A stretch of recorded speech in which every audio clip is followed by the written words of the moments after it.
अस्सलाम वालेकुम। मैं हूं डॉक्टर इरफान सुलैरिया। बाय प्रोफेशनल एक हेल्थ केयर प्रोफेशनल की आप बात करें, मैं किसी स्पेसिफिक का नाम नहीं लूँगा। मैं कहूँगा कि I am a health care professional.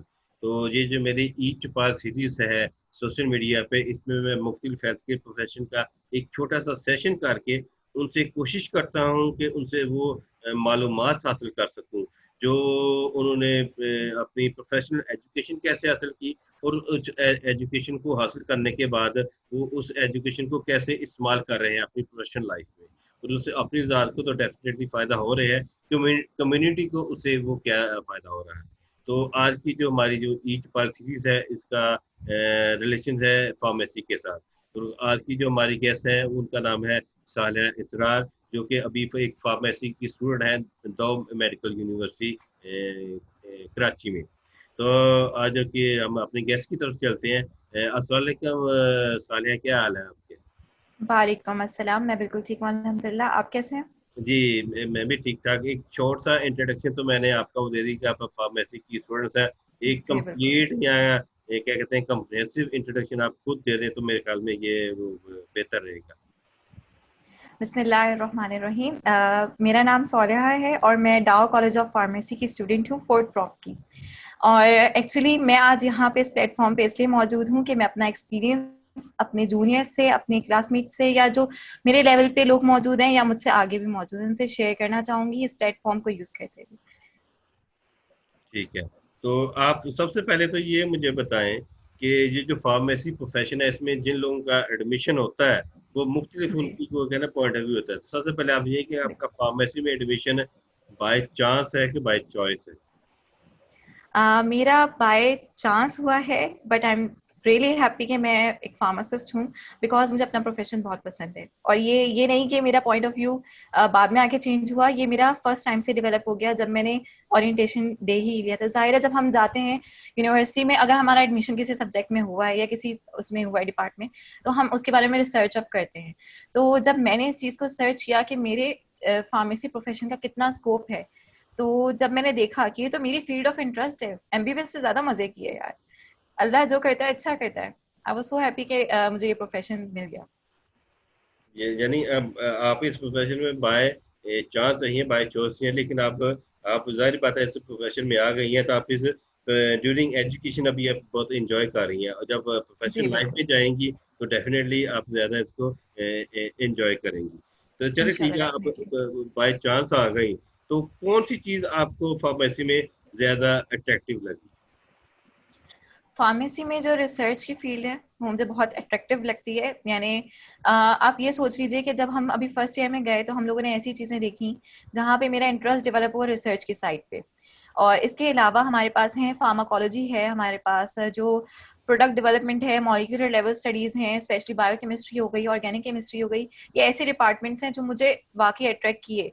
ऐसे ये सब्जेक्ट्स हैं जिनमें मेरा इंटरेस्ट है, जहाँ के जैसे फिजिकल फार्मेसी था वो थोड़ा ड्राई सब्जेक्ट था, तो हमने उसको सिर्फ उस बेसिस पे पढ़ा कि चलो रट्टा करके याद करके पेपर दे देते हैं। लेकिन जो हमारी बेसिक स्किल्स थी वो ज़ाहिर डेवलप हो चुकी थी। इस बेसिस पे जब हम थर्ड ईयर में पहुंचे तो हमें एक फार्मासिस्ट का क्या रोल होता है, क्या नहीं होता, उस चीज़ के बारे में हम क्लियर थे। तो उन सब्जेक्ट्स को छोड़ के जो हमारे पास फार्माकोग्नोसी है वो भी मुझे बहुत पसंद है, इसलिए क्योंकि हम नेचुरल रिसोर्सेज से अपना जो है ट्रीटमेंट प्लान देख रहे होते हैं, जो कि यानी अल्लाह ताला ने हमें एक वास्ट वैरायटी दी है ट्रीटमेंट्स के लिए। तो मेरा जो पर्सनली इंटरेस्ट है वो फार्माकोग्नोसी की तरफ से जो रिसर्च है वो उसकी तरफ ज़्यादा है as compared to pharmacology. But both subjects जो है ना मेरे फेवरेट हैं। यानी आप मतलब ये कि जो हर्बल कॉन्ट्रैक्ट है, जो हमारी ट्रेडिशनल वे ऑफ ट्रीटमेंट है, जिसमें पहले हकीम होते बिल्कुल। थे, और अब उसके में नया कॉन्सेप्ट आ गया हुआ है न्यूट्रिशन का। जी उसकी तरफ आपका वो इंटरेस्ट है, और आजकल आपके वो क्योंकि आपका इंटरेस्ट रिसर्च की तरफ आ रहा है, और सबसे ज़्यादा जो इंटरेस्ट रिसर्च हो रही है ड्यूरिंग ये कोविड की वजह से भी न्यूट्रिशन की इम्पोर्टेंस बहुत ज़्यादा बढ़ गई है बिल्कुल कि बिल्कुल। उन्हीं लोगों की इम्यूनिटी अच्छी थी जिनकी न्यूट्रिशन अच्छी थी, ग़िज़ा अच्छी न्यूट्रिशन अच्छी थी, जिनकी थी। विटामिन, यानी हमें अभी भी कहा जाता है कि विटामिन डी लें, विटामिन सी लें, बिकॉज ये आपके इम्यूनिटी को बूस्ट कर रहे होते हैं। बिल्कुल ऐसा है, लेकिन इम्यूनिटी जो है ये कोई हफ्ते 6 महीने में आपकी बूस्ट बिल्कुल नहीं हो सकती। ये एक लाइफ़स्टाइल बिल्कुल। मॉडिफ़िकेशन के साथ होती है कि आपकी थ्रू आउट लाइफ़ आपकी फ्रॉम डे वन, जब आप पैदा होते हैं, बल्कि उस वक्त भी नहीं, जब आप एक मदर कंसीव करती है, मदर की डाइट अच्छी होगी तो डाइट जो है वो इफेक्ट करती है फीटस को, बिल्कुल। उसकी डेवलपमेंट भी अच्छी होगी from day one two till death तक। उसकी जो है ना यस, न्यूट्रिशन जो है ना अगर अच्छी होगी तो उसकी प्रॉपर डेवलपमेंट भी होगी, ब्रेन डेवलपमेंट भी होगी, फिजिकल डेवलपमेंट भी होगी। तो बड़ा जी, इसीलिए कहते हैं ना, an apple a day keeps a doctor away. बिल्कुल ऐसा ही है। तो बात कर रहा था मैं रिसर्च की, तो सबसे ज्यादा जो आजकल रिसर्च हो रही है वो न्यूट्रिशन में हो रही है, और उसमें सबसे जी, ज्यादा जो इम्पोर्टेंट एस्पेक्ट दे रहा है वो देखा जा रहा है न्यूट्रिजेनोमिक्स पे, कि जीन्स पे जाके जाके न्यूट्रिशन कैसे इफेक्ट कर रही है। न्यूट्रिशन का क्या इफेक्ट आ रहा है, डीएनए पे जाके क्या इफेक्ट आ रहा है, एक हम्म, स्पेसिफिक जीन कैसे अपने आप को एक्सप्रेस करती है इन द एब्सेंस ऑफ या presence of vitamin D, calcium, magnesium. तो रिसर्च बहुत ही एक कहना है एडवांस किस्म की एक वो क्या कहते हैं इल्म का म्यार है, जिसको जांचने के लिए अनफॉर्चुनेटली मुस्लिम दुनिया में ये कॉन्सेप्ट, बल्कि अगर हमारे पुराने हकीम अबू अली सीना या उनको देखें तो मॉडर्न कंसेप्ट उन्हीं का दिया हुआ है। अब उन्होंने बिल्कुल। अंग्रेज को उन्होंने पकड़ लिया या दूसरी कौम ने पकड़ लिया, वो अपनी फील्ड को कहाँ से जाके वो ले गए। तो आपने का इंटरेस्ट जो है वो रिसर्च की तरफ है, तो आपने कोई रिसर्च पेपर या आर्टिकल कोई पब्लिश भी हुआ है आपका? जी, बिल्कुल, मेरा अभी रीसेंट जो आर्टिकल है वो ट्रीटमेंट प्लान फॉर कोविड-19 है, और वो world journal of pharmaceutical sciences, जो कि हमारे पास ऑनलाइन जर्नल है। तो इंटरनेशनल जर्नल है जिसमें हमारा पब्लिश हुआ है। तो रीसेंट पब्लिश के यही आर्टिकल हुआ है। इसके अलावा मेरे जो 2 आर्टिकल्स हैं वो इन प्रोसेस हैं, इंशाल्लाह वो भी सून हम लोग जो है वो उनको पब्लिश करके डिस्प्ले कर देंगे। तो वो एंटीबायोटिक्स के ऊपर हैं, और एपिलेप्सी के ऊपर एक आर्टिकल होगा इंशाल्लाह मेरा। तो जो मेरा रीसेंट आर्टिकल है वो कोविड-19 की ट्रीटमेंट के ऊपर है, जिसमें हमने एक ट्रीटमेंट प्लान प्रपोज किया है। उस टाइम अभी पाकिस्तान के अंदर हमारे पास फेविपिराविर और रेमडेसिविर यूज नहीं हो रही थी। तो हमने ये उनको प्रपोज किया था कि अगर पाकिस्तान की गवर्नमेंट इस चीज़ को फोकस करे कि हेल्थ केयर सेंटर्स को फेविपिराविर की प्रोडक्शन के लिए इजाज़त दी जाए। अगर आपने देखा हो, उसके बाद एक नोटिस निकला था जहाँ पे इंडस्ट्रीज के लिए एक नोटिस निकला था कि अगर वो चाहते हैं तो वो कोई मॉलिक्यूल जैसे कि रेमडेसिविर हो गया, उसकी प्रोडक्शन कर सकते हैं और ड्रैप से अप्रूवल करवा सकते हैं। उसकी लिमिट जो है वो 31 जुलाई तक थी, वो खत्म हो चुकी है। तो उसके अलावा जो है हम लोगों ने उनको ये प्रपोज किया कि जो है वो रेमडेसिविर यूज करे सीवियर कंडीशंस में, और फेविपिराविर दे सकते हैं वो माइल्ड और मॉडरेट कंडीशंस में, जहाँ पे सिम्टम्स ऑफ कोरोना जो है हमारे पास अवेलेबल विजिबल है। तो ये जो आपने पेपर पब्लिश किया, ये इसके आउटकम्स आप हमारे जो देखने वाले या सुनने वाले उनके साथ शेयर करना पसंद करेंगी? एक्चुअली जो इसके आउटकम्स हैं वो ये हैं कि हम लोगों ने जब प्रपोज किया इस चीज़ को, तो काफ़ी सारी इंडस्ट्रीज, यानी इसके बाद हमने ये प्रपोजल काफ़ी इंडस्ट्रीज को भी प्रपोज किया। सिर्फ पब्लिश नहीं हुआ, जब हमारा पब्लिश होने के मरहले में था तो हमने काफ़ी सारी इंडस्ट्री जो हमारे पास कंपनीज हैं उनसे बात की। तो हमें ये आइडिया हुआ कि हम ये चीज़ जो है थोड़ा डिले कर चुके हैं, हमारा पब्लिकेशन की तरफ जब जा रहा था, हमें चाहिए था उससे पहले हम इस चीज़ को शेयर कर लेते। तो हमें ये आइडिया हो गया कि काफ़ी सारी इंडस्ट्रीज ऑलरेडी फेविपिराविर के मॉलिक्यूल पे काम कर चुकी हैं। रेमडेसिविर उस टाइम आ चुका था पाकिस्तान पे, लेकिन उसके क्लिनिकल ट्रायल स्टार्ट नहीं हुए थे। लेकिन हमारे इस पेपर के बाद अल्हम्दुलिल्लाह क्लिनिकल ट्रायल्स काफ़ी चल रहे हैं पाकिस्तान में रेमडेसिविर के ऊपर, और इंशाल्लाह सून ही फेविपिराविर भी जो है वो मार्केट में आ जाएगा। ठीक है। तो इसके अलावा जो दूसरे दो पेपर है, एक आप कह रहे हैं कि एपिलेप्सी पे है और दूसरा कौन सा है? एंटीबायोटिक रेजिस्टेंस, यानी जो हमारे पास बच्चों के अंदर एंटीबायोटिक रेजिस्टेंस हो रही है। वो एंटी माइक्रोबियल रेजिस्टेंस हो जाती है। वो जी, बड़ा जी। एक मेजर फैक्टर है कि एंटीबायोटिक्स जो है वो अपना इफेक्ट क्यों नहीं शो कर रही होती। और बिल्कुल। वैसे भी हमें जो एंटीबायोटिक है बड़ी एहतियात के साथ यूज़ करनी चाहिए, लेकिन हमारे यहाँ एंटीबायोटिक का बहुत यूज़ बहुत ज़्यादा है। आप किसी भी डॉक्टर के हुँ। पास जब जाते हैं, तो वो जब आपकी किसी भी डिजीज़ को डायग्नोज़ करता है, तो मैं उसे कहता हूँ वो आपको एक लव लेटर देता है। लव लेटर में उसके पास वो 3-4 एंटीबायोटिक तो होती ही होती हैं।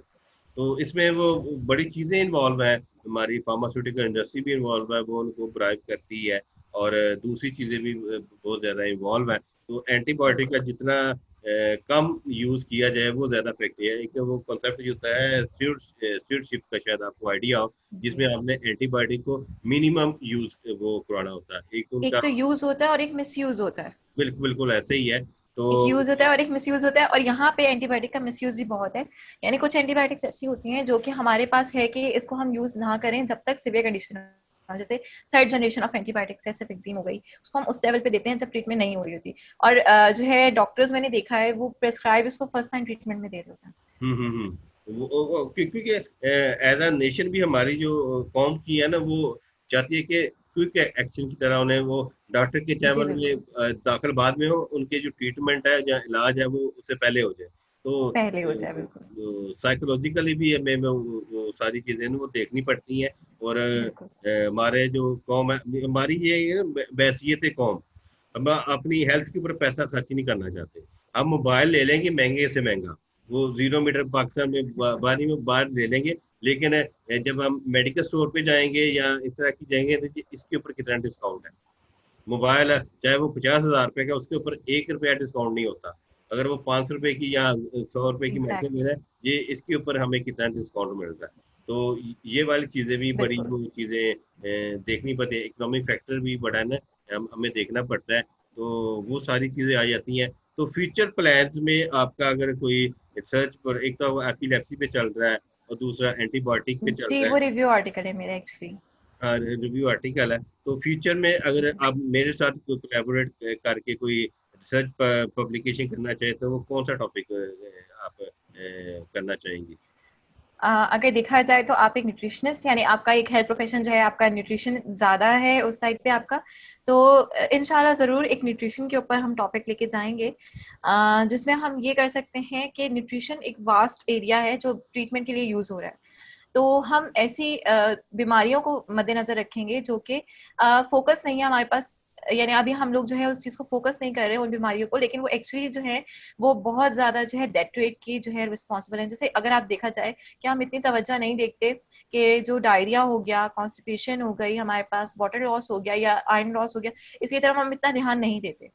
न्यूट्रिशन की लॉस की वजह से जैसे विटामिन B12 हो गया या B6 हो गया, इसकी वजह से हमारे पास जो परनीशियस एनीमिया वगैरह या जो है बहुत सारी और केसेस आ रहे होते हैं। तो हम उसकी तरफ इतनी तवज्जो नहीं देते जैसे कि हम दे रहे होते हैं कि जितनी हार्ट डिजीज हो गई हैं, किडनी डिजीज हो गई हैं, यानी जो मेजर डिजीज हैं उनकी तरफ हम ज्यादा तवज्जो दे रहे होते हैं। तो मैं चाहूंगी कि हम उन छोटी बीमारियों की तरफ जो कॉमन है हमारे पास, हम उनकी तरफ फोकस करें। जैसे कि हम उनकी तरफ भी फोकस कर सकते हैं, जैसे हमारे पास वायरल फ्लू है, हम एंटीवायरस तो नहीं दे सकते क्योंकि उसके साइड इफेक्ट्स काफी ज्यादा होते हैं, लेकिन हम जरूर अपने न्यूट्रिशन से उनको ट्रीट कर सकते हैं। बिल्कुल ऐसे ही है। और इस सिलसिले में आजकल जो सबसे कॉमन डिजीज है वो है डायबिटीज। जी डायबिटीज एक ऐसी कंडीशन है कि जो मे, मेरा जो पॉइंट ऑफ व्यू है, ये due to the mismanagement of our lifestyle की वजह से ज्यादा है। बिल्कुल तो बिल्कुल। वो जेनेटिक रीजन होना वो एक अलग चीज है, लेकिन आपका अगर लाइफस्टाइल ही डिस्टर्ब है तो आपको ज्यादा प्रोन करता है टूवर्ड्स डायबिटीज। तो हम डायबिटीज, यस। इसके ऊपर हम एक वो आर्टिकल, रिव्यू आर्टिकल या पेपर पब्लिश श्योर। काम कर सकते हैं कि लाइफस्टाइल कितना कंट्रीब्यूट करती है टूवर्ड्स डायबिटीज। जेनेटिक रीजन होना वो एक इंशाल्लाह। वो अलग चीज है। तो इंशाल्लाह इसके ऊपर हम मिलके एक वो पेपर पब्लिश या आर्टिकल रिव्यू के ऊपर हम काम करते हैं। एक हम, क्योंकि एक इंशाल्लाह ये जी होता है जी। ना कि टीम वर्क से हो सकता है। मैं अकेला कुछ नहीं बिल्कुल कर सकता, आप अकेले कुछ नहीं कर सकती। तो एक टीम मिल जाएगी ना, 2-3 अफराद की, तो एक तो आपका काम भी वो डिवाइड हो जाता है और काम करना भी आसान होता है। एक आपको एक दूसरे से मोटिवेशन भी मिलती रहती है कि आप बिल्कुल। अकेले काम कर रहे हैं, यार मैं किस काम में फंस गया या फंस गई हूँ, छोड़ो पर कोई और काम बंदा थोड़ा लेजी हो जाता है कि चलो आराम से कर लूंगी, कोई डेडलाइन नहीं है, लेकिन जब टीम वर्क होता है तो एक बंदा दूसरे को इनकरेज कर रहा होता है कि आपको ये काम करना है, इस डेडलाइन तक करना है, ताकि हम ये काम जल्दी खत्म करें। बिल्कुल ऐसा ही है। तो एक मोटिवेशन भी मिलती रहती है। तो इंशाल्लाह जी फ्यूचर में बिल्कुल। हम आपके साथ एक इसके ऊपर बात कर लेंगे, इंशाल्लाह डायबिटीज इंशाल्लाह। के। इसके अलावा कैंसर भी वो बड़ा अच्छा बिल्कुल, टॉपिक है। कैंसर आजकल बहुत इन है। बिल्कुल तो ऐसा यानी ही है। हमारे पास जो कैंसर है उसकी ट्रीटमेंट भी, यानी जाहिर है हमारे पास कीमोथेरेपी जो है वो काफी कॉस्टली भी है, और यानी हमें हेल्थ कॉस्ट भी कर रही है और हमें जो है वैसे भी कॉस्ट करती है। यानी हेल्थ कॉस्ट हमारे पास ये है कि साइड इफेक्ट्स उसके बहुत होते हैं। तो बिल्कुल ऐसा है। और कीमोथेरेपी वाले आपका वो ना इंटरेक्शन ऑफ पेशेंट, मेरा तो वो डायरेक्ट है शोक खानम का नाम सुना होगा आपने। मैं वहाँ पे जाता रहता हूँ। वहाँ पे जो कीमोथेरेपी के जो पेशेंट है उनकी कंडीशन वर्स होती है, जब उनके वो सारे बाल भी उतर जाते हैं, खाने को भी बिल्कुल, ज़रूरत। मेरे खुद मेरा एक्सपीरियंस ऐसा है कि मैंने मेरे सामने 2 पेशेंट्स कीमोथेरेपी यूज़ की उन्होंने, और जो है काफ़ी वर्स्ट कंडीशन थी, और ज़्यादा टाइम यानी ये सिर्फ़ होता है आपकी लाइफ ड्यूरेशन बढ़ा रहे होते हैं। वो आपके सिर्फ़ डेथ टाइम को डिले कर रहे होते हैं, जबकि आप मज़ीद तकलीफ़ में होते हैं उस टाइम। बिल्कुल ऐसा ही है। तो उसमें आपका इम्यून सिस्टम भी बहुत ज़्यादा वीक हो जाता है। वहाँ वीक हो फिर जाते हैं, बिल्कुल। न्यूट्रिशन की इम्पोर्टेंस जो है ना न्यूट्रिशन बहुत की ज़्यादा बहुत होती ज़रूरत होती है। है। साइकोलॉजिकल सपोर्ट की बहुत ज़्यादा ज़रूरत होती है, कैंसर पेशेंट में, और बिल्कुल, डायबिटीज़ में भी बहुत ज़्यादा होती है। क्योंकि एक बिल्कुल, पेशेंट जो है बार-बार जब, और ख़ास तौर पर जब उसको कहा जाए कि आपने इंसुलिन लगानी है, तो पेशेंट को वहाँ पे एजुकेट करने की बहुत ज़्यादा ज़रूरत है। मैंने सुबह रोज़ इंजेक्शन लाने पड़ेंगे। ये हमारे इधर वो वाला एक कॉन्सेप्ट भी है, तो उसमें हमें हम बिल्कुल, जो सच पे काम करेंगे, अगर इसमें हम उसका साइकोलॉजिकल पॉइंट ऑफ व्यू भी सामने रखेंगे कि बिल्कुल। साइकोलॉजिकली डायबिटिक पेशेंट के ऊपर क्या इफेक्ट्स पड़ते हैं, और लाइफस्टाइल कितना कंट्रीब्यूट करती है towards the mismanagement of diabetes. डा अच्छा, आपका रिसर्च के बड़ी तफसीलन बात हो गई। आप जो जूनियर्स हैं, जो उन्होंने अभी नया एडमिशन लेना है, जो और जो अभी एडमिशन, ज़ाहिर बात अभी एडमिशन भी होने वाले हैं, आप उनको क्या सजेशन या गाइड करेंगी रिगार्डिंग अपने एक्सपीरियंस की बेस पे?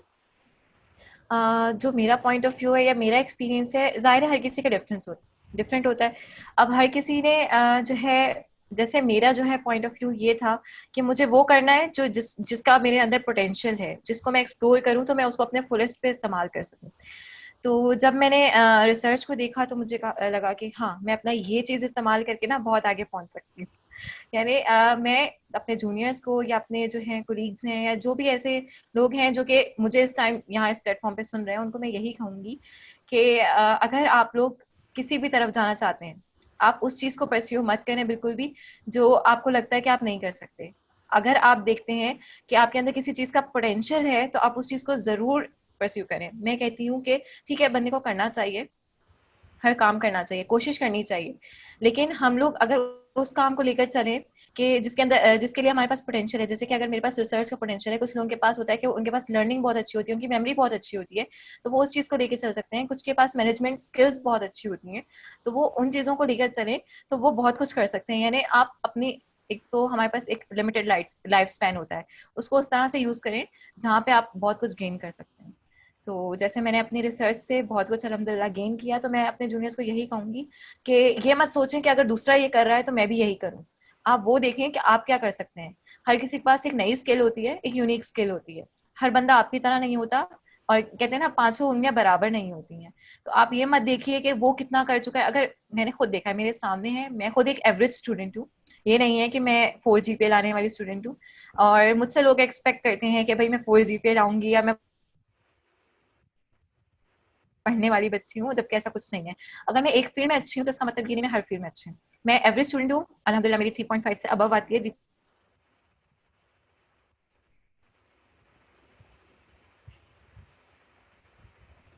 जी, जी, बिल्कुल ठीक है का। इसका में ये मतलब नहीं होता कि जिसका वो जीपीए 4 हो, उसके वो ग्रेड भी बड़े अच्छे होंगे, वो रिसर्च में भी बड़ा अच्छा होगा। ये इसकी जो कैपेसिटी होती है, ये पर्सन टू पर्सन भी वेरी करती है कि किसकी मैनेजमेंट स्किल्स बड़ी अच्छी होती हैं, कोई सोशल बहुत ज़्यादा होता है, किसी की जो राइटिंग एबिलिटीज़ हैं, वो बहुत ज़्यादा होती हैं। तो बड़ा अच्छा लगा आपसे बात करके सालिया, और इंशाल्लाह मैं फ्यूचर में भी हम तवक्को करेंगे कि जब एक फार्मेसी ग्रेजुएट बन जाएगी, आप एक रिसर्च फेलो के तौर पर किसी इंस्टीट्यूट के साथ अटैच होंगी, तो आपका एक अलग ही मुकाम होगा। तो इंशाल्लाह बड़ा अच्छा लगा आपसे बात करके, फ्यूचर में भी इंशाल्लाह आपके साथ इस तरह के सेशंस जारी और सारी रहें। Thank you.